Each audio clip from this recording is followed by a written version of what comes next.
Allez, imaginez un instant une entreprise française qui détiendrait les secrets de la planète entière. Un leader mondial absolument incontesté dans sa technologie. Maintenant, imaginez que son fondateur, l'homme derrière tout ça, perde absolument tout. C'est l'histoire d'un fleuron de la tech, démantelé, de l'intérieur. Cette phrase, elle est prononcée par le fondateur lui-même, Marc Lassus, et elle donne le ton. On ne parle pas d'une simple histoire d'entreprise, non. On est en plein thriller, un mélange de haute technologie, de finance internationale et d'espionnage. Voilà la question centrale. Comment est-ce possible? Comment le créateur de ce qu'on a appelé la première licorne française a-t-il pu tout perdre? Pour le comprendre, il faut revenir un peu en arrière, au tout début de l'histoire. Avant la chute, bien sûr, il y a eu l'ascension. Et quelle ascension! Une montée fulgurante qui a placé une entreprise bien de chez nous au cœur des secrets du monde. En 2000, J'aime plus est vraiment au sommet de son art. C'est une entreprise dont le nom n'est pas forcément très connu du grand public, mais qui a pourtant changé la vie de milliards de personnes. D'ailleurs, il y a de très fortes chances qu'en ce moment même, un morceau de sa technologie soit dans la poche de chacun d'entre nous. Les chiffres sont assez fous quand on y pense. L'entreprise est fondée en 1988 et direct, elle connaît une croissance de 50% par an. En à peine une décennie, cette petite PME devient un monstre de 6000 employés qui équipe la planète entière. L'Europe, l'Asie, l'Afrique, J'aime plus est partout. Partout, sauf à un endroit crucial. Bon, voyons maintenant ce qui rendait J'aime plus si stratégique. Pourquoi cette entreprise était-elle assez importante pour devenir, une cible? Le cœur du sujet, il est là.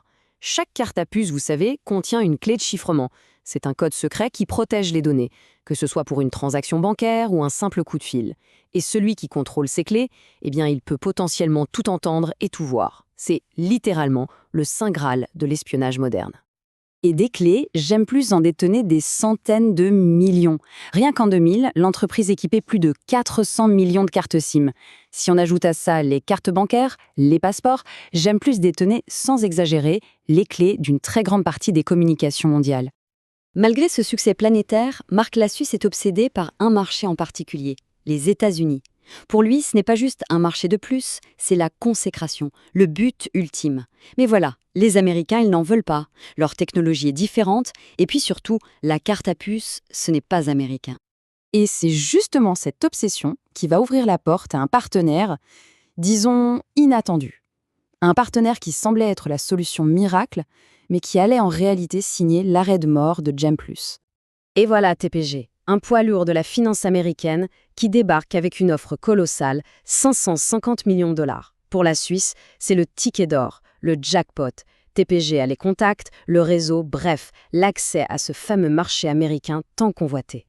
Mais en interne, attention, ce n'est pas du tout la même ambiance. C'est la guerre.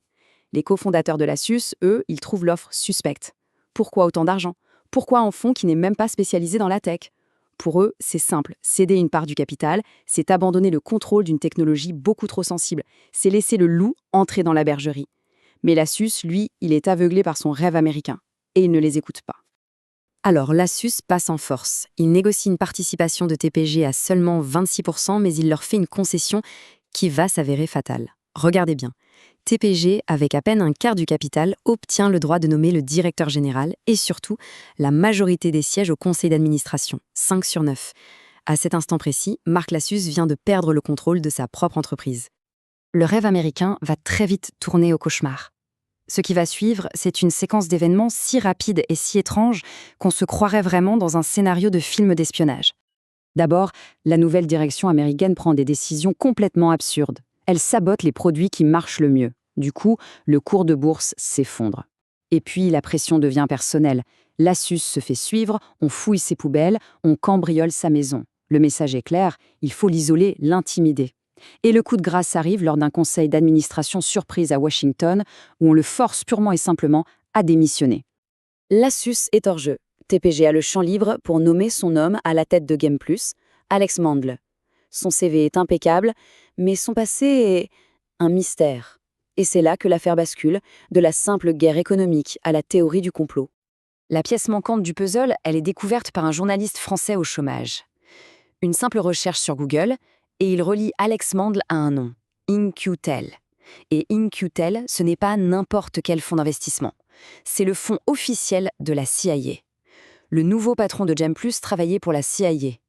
Et là, tout s'éclaire. L'argent, les décisions absurdes, la surveillance, ce n'était pas de la maladresse, c'était une opération. L'opération a été un succès. Mais pour J'aime Plus et pour son fondateur, les conséquences, elles, ont été absolument dévastatrices. Faisons le bilan. Ce graphique, il parle de lui-même. C'est l'illustration parfaite d'une destruction de valeur. L'action J'aime Plus, qui était autrefois un investissement en or, s'est complètement effondrée. Le fleuron technologique français était en ruine. Pour Marc Lassus, le coup est double. Ruiné par un prêt toxique de TPG, l'homme qui a bâti un empire se retrouve criblé de dettes. Pour J'aime Plus, c'est 4 ans de pillage systématique. La technologie, les brevets et surtout les fameuses clés de chiffrement. Quant aux services de renseignement américains, eh bien, ils ont eu ce qu'ils voulaient. D'ailleurs, des années plus tard, les révélations de Snowden confirmeront que la NSA a bien piraté le successeur de J'aime Plus. Au final, l'affaire J'aime Plus est vraiment devenue un cas d'école. Elle a montré une certaine forme de naïveté européenne face à la brutalité de la guerre économique. Pendant que certains croyaient encore à une forme de loyauté entre alliés, d'autres protégeaient leurs intérêts stratégiques par absolument tous les moyens, y compris l'espionnage et la déstabilisation. Et tout ça nous amène à la question finale. Cette histoire, elle date d'il y a plus de 20 ans. Mais au fond, qu'est-ce qui a vraiment changé ? Le prochain, J'aime Plus, il existe peut-être déjà. Il développe peut-être de l'intelligence artificielle, des composants quantiques ou des puces nouvelle génération. La question, ce n'est pas de savoir si ça va se reproduire, mais plutôt qui est la prochaine cible.